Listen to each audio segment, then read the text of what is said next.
Hello, ladies and gentlemen. This is Jordan Sather, and here today I have the amazing William Tompkins. Pleasure to be here. Thank you so much for coming. So, when did you first decide to come forward with all of your information? Uh, that was actually a long time ago, and I actually did not feel that I was interested in wanting to express some of this because much that I had done in the Navy was not it was not a normal situation. And I did make notes about different meetings, and I kept some of the documents that I did that 4 years that I was in the Navy. But I was not interested in releasing this information. Mhm. It took quite a long time, and actually, when I got later on with Bob Wood, he and I sort of got together. He was at Douglas, and I had been at Douglas, and it was just sort of felt really the right thing to do. And so we decided to put together this book, which was selected by extraterrestrials. And we found that there was more information than we could get in the one book. So actually, we were even planning on 3 books. Wow. And I think that the second book is going to be finished here probably in about 3 months. Fantastic. That's awesome. What was your feeling when you first found out that you and Dr. Wood were working at the same company together, Douglas Aerospace? That was surprising. A friend of ours told me when I talked to him on some of the subject, and he suggested that I call Bob Wood, and this was years later. And he gave me Bob's phone number, and I called him, and we talked. And it was interesting that we had both worked at the same company. We knew all of the same top people, and yet we hadn't met. I was there 12 and a half years. Actually, Bob was there, I think, 30 years. And we hadn't met, but we had been actually working on the same program. It's very interesting to me. Do you know how many people were working on that program at all? We actually had a secret think tank inside of Douglas. And I had, before that, I had spent 4 years in the Navy and working on extraterrestrial programs. And I worked at Northrop for 2.5 years after I got out of the Navy. I did work at North American for a few months. I worked at Lockheed, and of course, this is interesting. I had these packages which I brought to all these different companies, which were really contracts. And now I get, this is, you asked me how I got to see Bob, really. I get flashes. I get flashes about information. This is a little different than remote viewing. My flash will be like I will see 4 or 5 planets in my mind. Then I'll see one planet. Then I'll see a location on that planet, and then I go there. Okay? So it's a little bit like remote viewing. I got one of those flashes when I was working at Lockheed over in Burbank. And that was that something very, very important was going on over in Santa Monica in Douglas. And so I quit Lockheed. I used my models to get me into the door again. And so they hired me into the wind tunnel group. And different than getting into the other companies using the models, the vice president of the company knew about my models. So actually, I put 40 of the models in a window of a department store in Santa Monica. And of course, Douglas gets to put all their advertising about Douglas airplanes and everything up on the background. It was sort of fun. So him knowing about my models, he knew about my background in that 4 years in the Navy. So he had me hired out of the wind tunnel into engineering. And I actually didn't do much in engineering. I was introduced to the fellow who was in charge of electronics and communication, a fellow by the name of Pete Dion, and Prince of a guy. So he then told me a little bit about what he wanted me to do in the company, and it turns out that Douglas had a secret think tank inside of Douglas that I don't think Bob Wood even knew was there, okay? And so Pete didn't have a card to get into it, but he buzzed into it to the receptionist inside. He told her who we wanted to bring in, and she comes and opens the door and takes me in, and Pete doesn't go in. He's not authorized to go into this secret think tank. So I spent 12 and a half years at Douglas. At least 50% of it was in the tank, and then later on I became engineering section chief of the Apollo program. Actually, my position was for all types of test equipment for our new contract, which was for the Apollo upper stage, which was the S-4B stage of Apollo. Now, a lot wasn't understood and hasn't even been brought out yet, but Douglas, inside the secret think tank, we had been working on programs, not just to do the Apollo program. That was old stuff. We had been working on missions to go out in space and build naval base and research facilities on every planet in the solar system or the moon. Now this is way, way before NASA even existed. We were doing these secret studies ourselves, not by the Navy, but for the Navy. This is way before Space Navy even started. And we were tremendously interested in what was taking place out in the galaxy. I was able to utilize a great deal of the information that I spent in the Navy, where I was staffed to Admiral Ricobata. Now, do you want me to explain a little of that? Go for it, absolutely. All right. This is very strange. There was a group of people who were studying extraterrestrial. And this is I got to figure out the best way to get into this.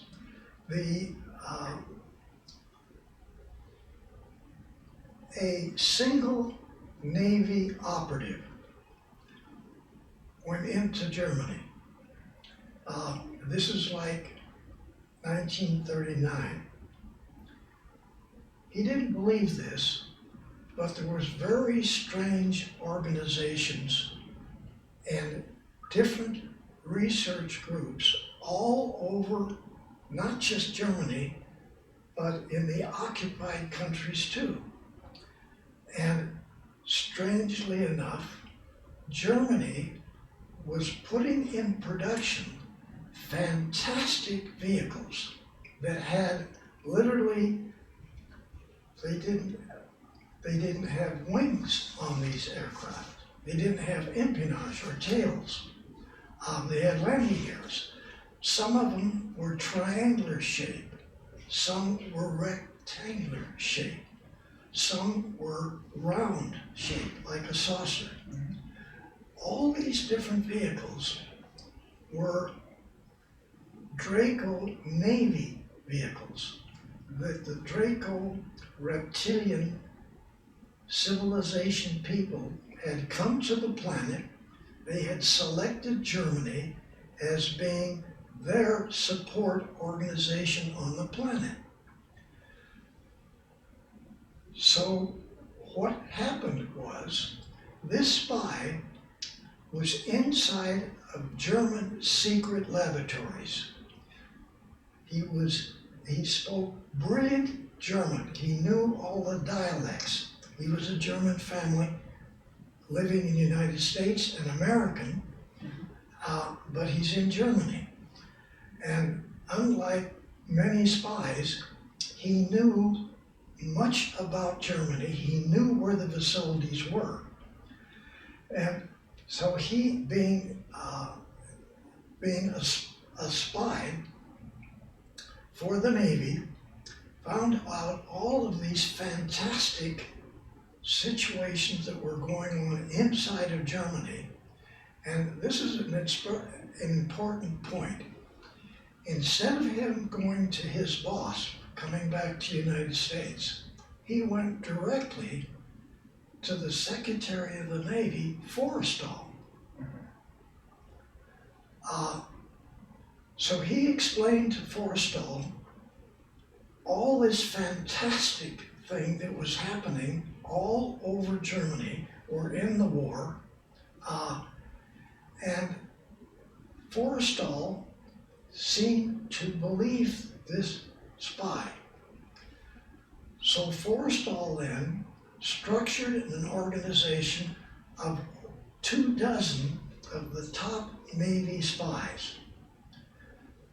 And they were going to go into all of the areas in Germany and find out what is really going on. Okay? Now, this is particularly interesting. Forrestal gets tapped on the shoulder. He gets told, don't select a Navy officer to head up these operatives. What? He's told to select somebody who had never been in Annapolis. Now, almost every Navy officer, whether they're a 1-star or a lieutenant commander, they've all been through Annapolis to learn how to be a Navy officer. So why was he selected? So, it turns out Forrestal is told that every book in the libraries, every book in the colleges, every book in the universities, every book on this planet is misinformation. It's misinformation. So, which is initiated by the Draco reptilians as far back as 6,000 years ago. All over this planet, books are not telling the truth. Whether it's medical, whether it's interplanetary, whether it's science, every person, every PhD on the planet has been given misinformation the 4 or 5 years that he's in the university. So, the Secretary of the Navy selects Rick Abada. He's not even an American. He comes over here with his family. He goes to school here. He goes to the second year in high school. He leaves school. He joins the Navy as a third-class seaman, works his way up in the Navy. Now he's a commander. okay? That commander is selected by the Secretary of the Navy to head up all of these operatives to go back into Germany and find out what's going on. Because that individual had never had misinformation given to him about every technical field on the planet. This may sound like insanity. This is what happened. So Ricobata then transfers from a command facility back east to North Island Naval Air Station. All of a sudden, he's a captain. He doesn't go there. The first place he goes to is 4 aircraft companies, 1 research facility, and 1 medical advanced research facility, Scripps. He goes to Caltech, he goes to Douglas, he goes to Lockheed, he goes to North American, he goes to Northrop. He tells every top technical personnel in those organizations they're going to receive a package from the Navy. This package is going to be a contract. This is not a competitive bid contract between different organizations. This is a specific contract to, say, Lockheed in Burbank. Okay. Now, we talked about Ricobata. We have to talk a little bit about Bill Tompkins, okay? He's just a dumb kid in Hollywood. He's in Gardner grade school in 1935. He's in trouble with the teacher because he's always doing the wrong thing. So she makes him sit in the front seat in the class, okay? I hear a roar. I'm in class. It gets real loud. This is a class that's only 4 blocks from Hollywood Boulevard. I hear this roar. Gets to me. I stand up. I look at the teacher. She gives me a dirty look, and I run out of the class. I run down the hallway. I go out the front door, and here is this massive spaceship coming up from Santa Monica over Hollywood. Well, that's really not a spaceship, okay? It's the USS Macon dirigible, okay? This dirigible is flying in one of the Santa Ana weather conditions. In that particular area, there's a group of mountains which makes Hollywood. Behind that is the desert. We get Santa Ana winds which come from the desert towards the ocean. Now the dirigible's coming in from Santa Monica. So he's in a heavy headwind. Flying next to him are 2 biplanes. That means 2 wings, okay? They're flying next to him. You can see as he's coming over, they're hardly moving. A great big structure comes out of the center of this big dirigible. One of the biplanes flies over and hooks on this crane, which carries him up inside. We can't see this, but took him forward and sat him down in an enormous hangar inside this enormous dirigible. Comes back down again. The other plane comes over, hooks on, he goes up, and he goes inside. The Navy was demonstrating their new dirigible and the capabilities of being an aircraft carrier that's a spacecraft carrier. Wow, okay? Now we have hangar decks in aircraft carriers, now we got hangar decks in dirigibles. This was in 1935. Okay, later on, all kinds of things happen. I make a whole group of U.S. Model ships, of U.S. Navy ships. And actually, over time, I actually built 300, okay? Very scaled models. And I just want to spend a minute on how some of those got built. Absolutely. We're living in Hollywood, and so my dad takes us down to Long Beach. And the Navy has these very large, you'd say they're lifeboats, that they're powered launches, which takes large number of the sailors back to port or back onto the ships. So now at that time, this is like 1940, the Navy is tremendously concerned about the Japanese buildup in the Pacific. So they get a whole bunch of rocks. They build a massive breakwater in front of Long Beach. Now we have an enormous Navy harbor. So we bring the ships down from up at Seattle, we bring them down from San Francisco, they bring them up from San Diego, and now the battle groups can form, communicate together, and go out on a mission. Even more worried about what's happening in the Eastern Pacific, the Navy takes most of the Atlantic Fleet down through the Panama Canal and bring them up past Mexico and put them in this new harbor. So you have a huge fleet right there in that harbor. Okay, so now if you stand on the beach at Long Beach, you've got massive numbers of ships you can look at.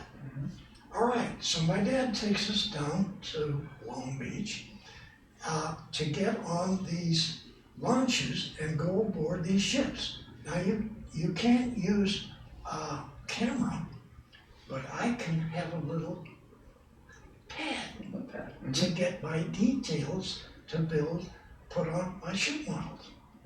Okay? You're saying this got nothing to do with what Bob Wood is going to talk about, okay? But this is how I got into this thing. So the launch gets us out to, of course, what I want, an aircraft carrier. Because there's a photograph in some of the released newspaper articles of me with one of my 6 or 8 ships, and then my big carrier, the Lexington, which is now the largest carrier on the planet. Just like the Macon was the largest dirigible on the planet. Okay? All right. So I get on board. My dad, my brother, and I get on board, and we go up, climb up to a door that's in the side, not to the deck, but a door halfway up in this enormous ship, largest carrier on the planet. Now we're in this enormous area where they park all the airplanes. Okay, now we go to more stairways up. The Navy calls them ladders. Okay, so we take the ladder up to the flight deck. Okay, I need to know what Navy radars look like. I knew that some of them were round and some of them were rectangular. So I walk out onto the flight deck, I look up at the bridge, and here's a great big rectangle up on top of the mast. So I find the shadow. I walk the length of it, across it, the length again, and back to the start. And I make a note on that. Now, while the rest of them are looking around the ship, I walk up to the bow, because up there are steam catapults. Well, what do you need catapults for? All right, when you're in a battle condition, you fill up that flight deck with every plane you've got. In this particular case, 89 airplanes can go on the Lexington, but there's no deck left. We're right up to the front. So the Navy builds these secret steam catapults. Billy Tompkins goes up to the bow, he gets the width of them, he finds out how close they are, how far they're back from the front part of the bridge, and he marks all this down. Now, I walk the whole flight deck to the back, because there's more secret stuff back there. When you're in a pilot coming in to land on an aircraft carrier, you pull a lever. This lever drops a long bar that's hanging now behind you with a hook on it. On the aft part of the flight deck are cables. 6 cables, 4 cables, whatever. They're all the way across the flight deck. So your hook grabs one of those and stops you, so you don't go crashing into all the airplanes are up front, okay? All right, now, this is secret. So I walk to the stern of the flight deck and I walk the number of steps it takes me to get to the first cable. Then I walk to the next cable and I mark that down. Is there 4 cables? Is there 6 cables? Is there 8 cables? No, there were 6 cables. So I marked that down. Now I know from the back of the flight deck where I put these cables on my model. But it's secret. Mm-hmm. So on my way home, driving home, I'm making perspective catches. I've already got 3 views of the drawing of the ship. So I know what the size of this is. I know how to make these and put them on my carrier. One very interesting part. I have hundreds of photographs. Hundreds of documents, even historical, about the Navy. Instead of playing ball with the kids after school, I go to the library and I look up everything that I can come up with about different ships. So now I have 11 photographs of the Lexington or the Saratoga aircraft carrier, okay? When I first got up to the flight deck, I'm looking for the turrets. A turret is essentially a movable area on the top of the ship which has big cannons sticking out of it. So now my photographs show 2 of these big turrets in front of the bridge and 2 of them behind the bridge. But when I walk up there, they're gone. My photographs, which are recent photographs of these carriers, have the turrets. I just learned something else secret. They threw the turrets off of all of the aircraft carriers and said, let the Navy cruisers handle that part of the mission. We need more space on the flight deck, and we need 20 millimeter, 40 millimeter, and 5-inch cannons. Now we got them all over this thing. So you had to go change all your models. I gotta go change them. Okay, now later on, a lot of articles come out, and I get a photograph of me with the Admiral of Pacific Fleet down in San Diego. He's looking at all the models. Now, he sees the radar too. He looks at and there's the arresting cables. And oh my God, he's got the steam catapults on the models. All the secret You know stuff. what he does? He makes me take all of those off. Now, I did similar thing for battleships, cruisers, okay? Secret stuff, take it all off. He confiscates the whole collection. He takes them over to the Naval Training Station to use them in training. Okay, I'll back off. Okay, so that then ricochets off the walls, and the Navy, well, we put the models in the window of the Broadway department store on Hollywood Boulevard. Mm-hmm. 2 Navy officers see the models. They see the secret stuff on the cruisers, the battleships, the aircraft carriers. This is secret. They go immediately to Naval Intelligence in San Pedro. 2 of those guys come out to my dad's office over on Wilshire Boulevard. They don't arrest him. They detain him for 2 days and 2 nights. Then they come out to our little apartment. I got stacks. I share my bedroom with my brother, but I have stacks of paper all the way around the 2 bedrooms, underneath the table and on the table. They look at this, and they don't arrest us. 3 weeks later, They come to me in now Hollywood High School, first year, partway through, and they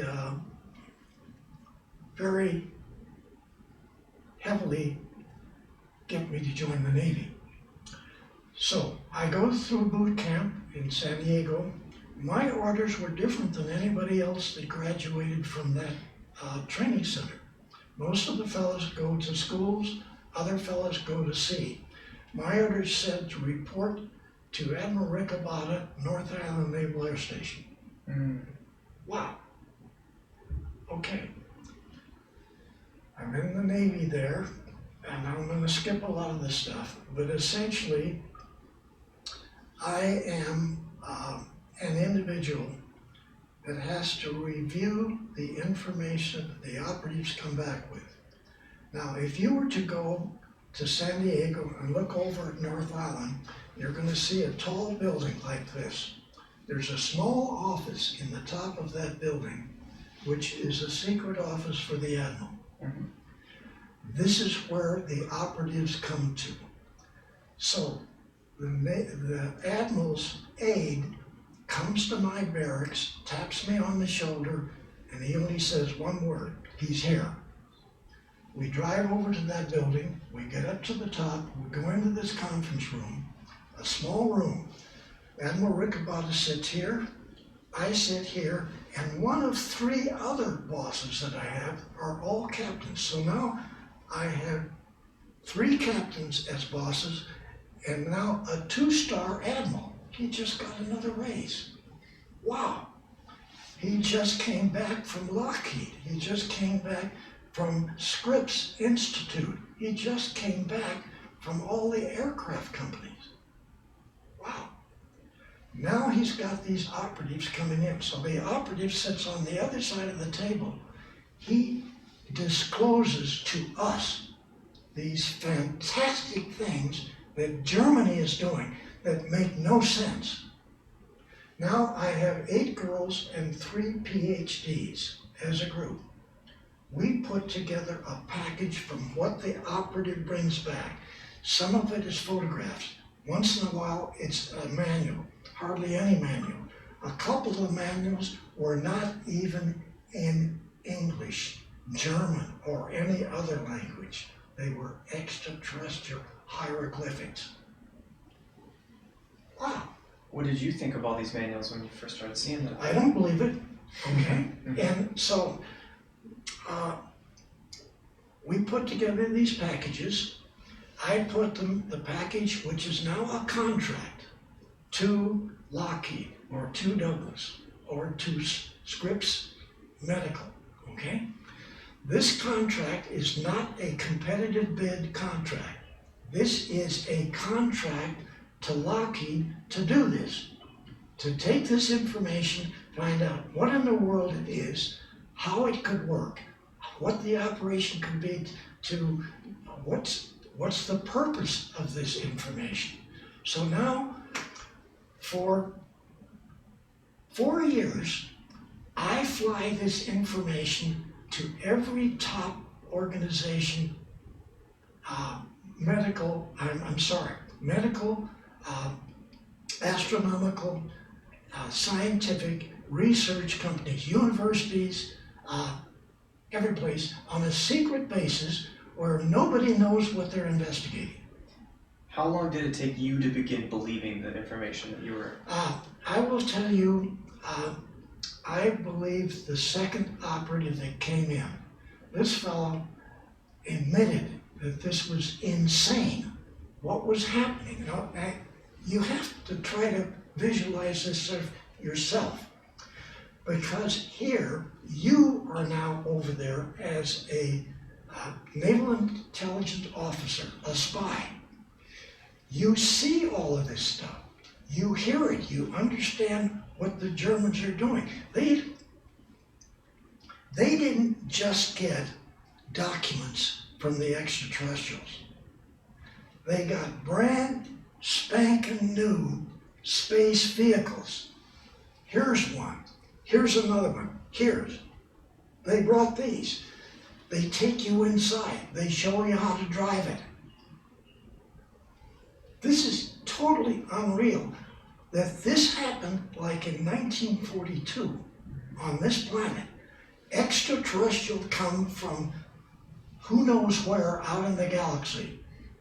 Germany gets to be the country that these Draco reptilians pick out to do two types of missions. One, to remove all of the people that Hitler didn't want in his country, and every one of them around the planet. Two, to take every man, woman, and child on this planet and put them in slave factories, men, women, and children, to build and construct all these different types of Draco Navy space battle group ships. Wow, this is insane. Okay, so you asked, how did you first believe this? Actually, the second guy convinced us. Now, we don't say we understand it. So, but now I become, well, there's a title, even today in the Navy. He's disseminator of advanced aircraft and research, okay? That was Billy Tompkins. Now, that the Admiral has presented to all of these organizations like 6 weeks earlier. And remember, some of the information is in hieroglyphics that we don't understand. And if it's Lockheed, they don't understand it either. So if you could visualize that 4.5 years later, Lockheed forms a skunk works. Okay?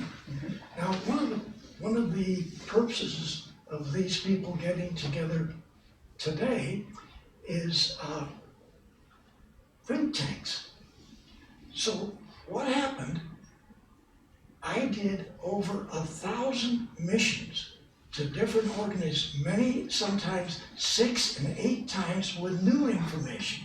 If you took it to Lockheed, I actually gave Lockheed 3 different packages. Some of it altered what the first one was because we didn't get enough of it. So this is to help them to design and build a spaceship or a propulsion system or a communication. Even the communication systems are totally unreal because it's all dealing with mind control. And what was the reaction of these scientists when you gave them the seemingly outlandish information? Real good question, because there was two feelings. One, I don't believe you, okay? But there was another feeling that was, I would say, unanimous. They realized they were in like the aircraft companies. They designed airplanes for the Navy and even commercial airplanes. They knew that here was something that's out of space that they then could get involved in designing and building. So these fellas, instead of resisting everything that I'm trying to tell them, they were tremendously enthusiastic about the whole concept. Everybody wanted to know more. Everybody wanted to know everything. And so, essentially... Sorry, just a minute. We just wait for the door to close. What you just said here is you had 1,000 of these packages delivered to every top university, every medical university, and of course, mind control and extended life. Whoops, what did you say there? Yes, the operatives are talking about the Germans getting an ability to live much longer from the Draco reptilians. What are you saying? It's amazing. It's the whole thing is staggering, okay? I'm not exaggerating, I'm only saying this really happened. And so think tanks this becomes the head of what would have been advanced design in any of these fields. They become think tanks all over the country. Later on, and I have to say this, okay? My dad was a 33 level Freemason. He did something wrong and they didn't shoot him, but they did make my brother not too smart. Okay, so before I actually got in the Navy, my dad wrote a letter to the Admiral, who's Commander of Pacific Fleet, that I would never go to sea, I'd never be in combat, and that when the war stopped, that I was to be immediately discharged. Okay? All right. So my dad, having not gotten along with some of the other people in the Freemasons, he can't get a job. So he does selling. All right? So my brother and I both were in the Navy. He didn't get involved in any of this. But now we moved to Pasadena, and I have to go to work for my dad in for the company's called Real Silk Hosiery Mill. Okay? So I have to sell women's socks door to door in Pasadena.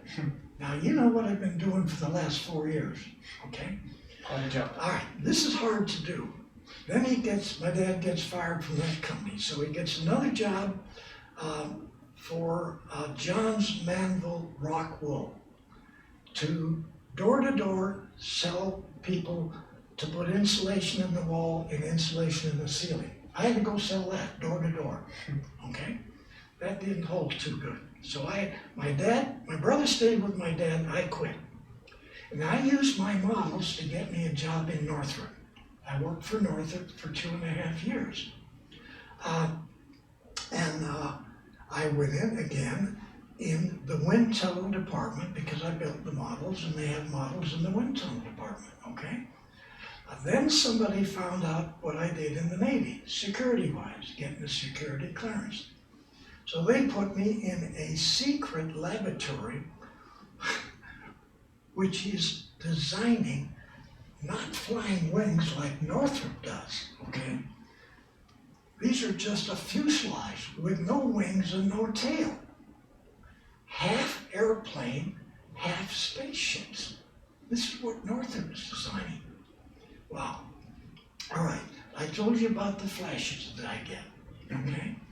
I got another flash and said something is going on in Santa Monica inside a great big Douglas aircraft company. So I quit Lockheed, I take my models and I get a job again in the wind tunnel department. I get in there. It was different this time. Wow. The vice president of the company, Douglas Sr.'s vice president, knew about my models.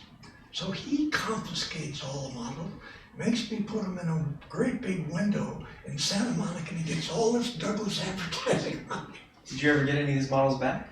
Oh yeah, I got them back. Got it. But, so he knew about my background too, so he takes me out of the wind tunnel and he puts me in engineering. And there's a fellow by the name of Pete Dion, who's section chief in engineering of communications. So I don't go to work for him, he just interviews me, okay? So he tells me there's some things that are going on that nobody knows. And I'm transferring into a different location.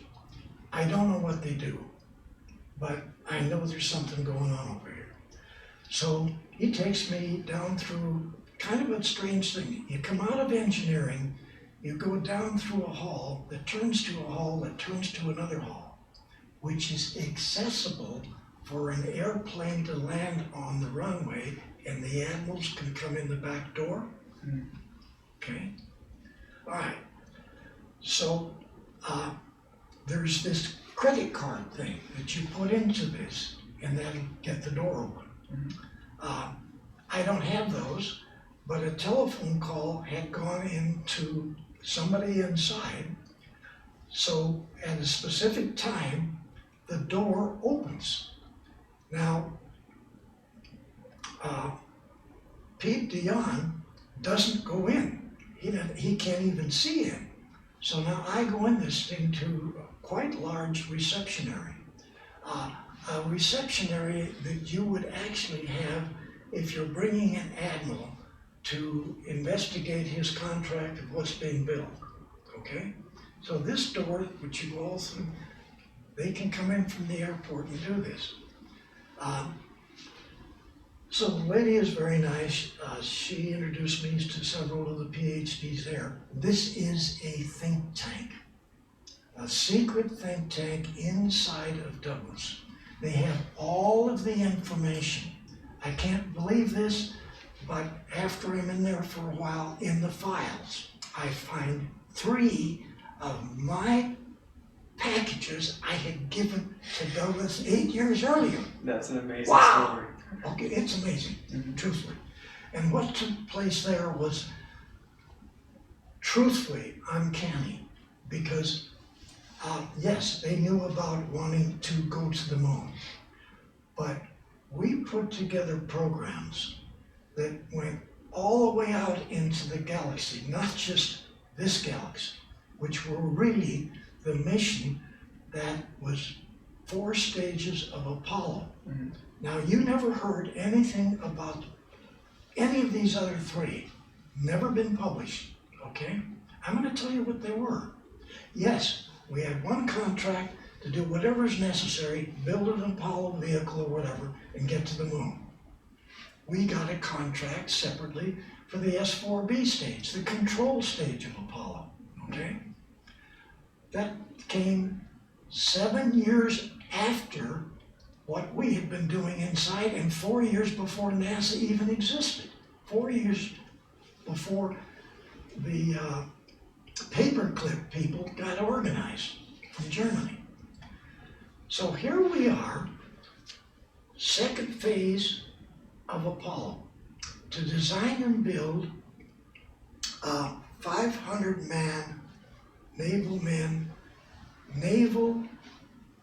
base and naval bases and operational centers. So we now have the design for study, the design for actually operating as a military organization in the solar system.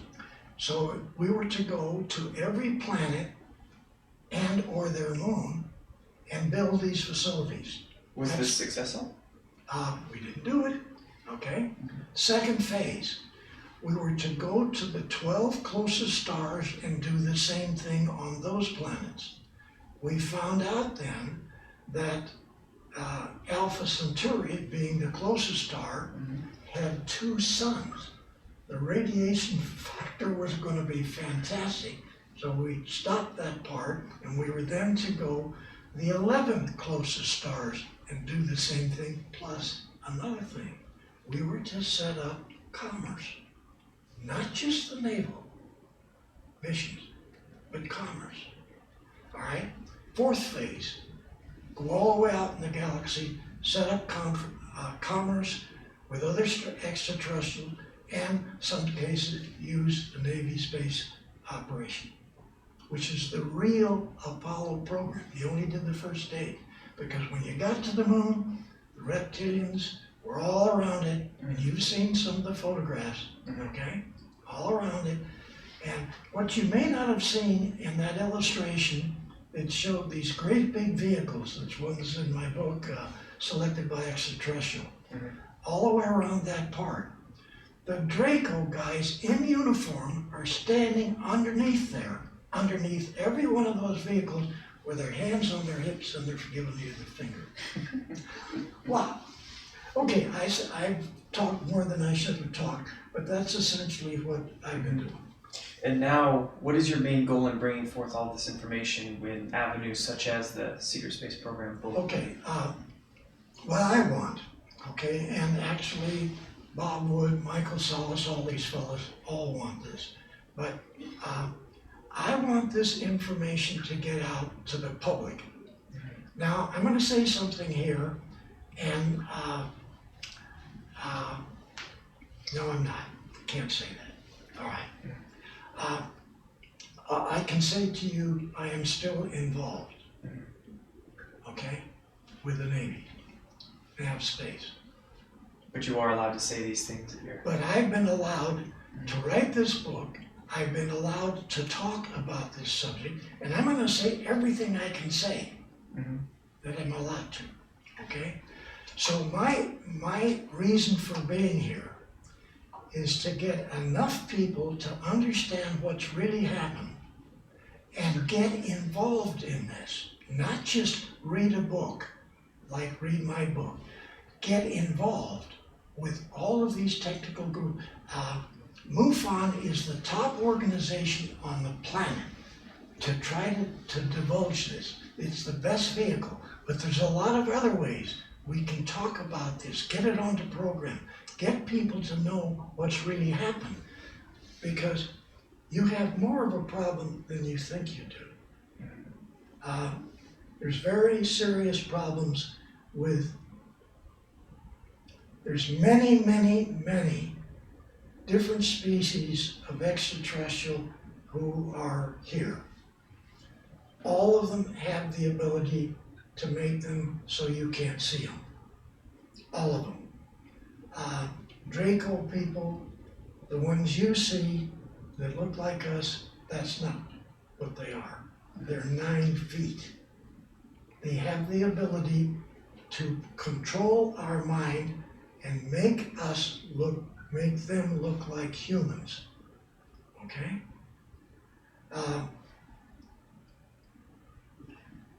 They're all over the planet.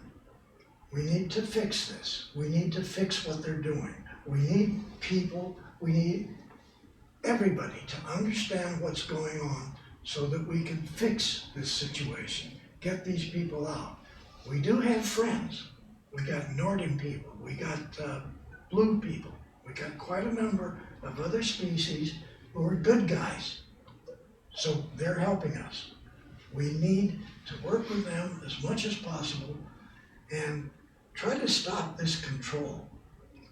I'm going to say one other thing and then I'll get off this soapbox, all right? Keep going. This is very hard for most people to accept. And I'm going to say it anyway. Bob will actually say, don't listen to Bill. All right.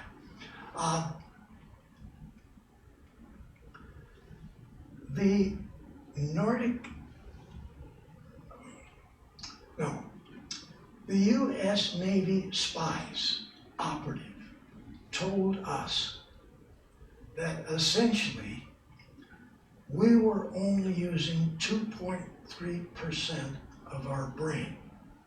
We have learned more recently that the Nordic good guys are using 98%.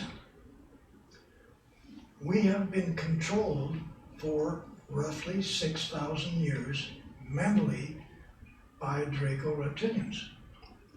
Go back to the Secretary of the Navy, Forrestal, who was tapped on the shoulder by the Nordics, and we've heard what he said to do, okay?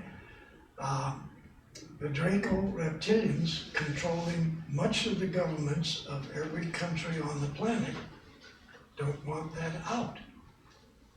So, what happened to the Secretary of the Navy? Very unfortunate. He gets pushed out of 12-story building, Mhm. we lose him. What happened to Kennedy? They take him out because he was going to divulge this. Mhm. Wow. How many other people who have talked too much in the past are not here anymore? And I don't want to get into it, but you need to understand missing people on your planet. Okay, I'm going to stop. Well, absolutely riveting information. Thank you so much for being here today and sharing all that with us. Okay, it's my pleasure. Absolutely. It's really my pleasure. I Thank want you. it out. So. Thank you, thank you.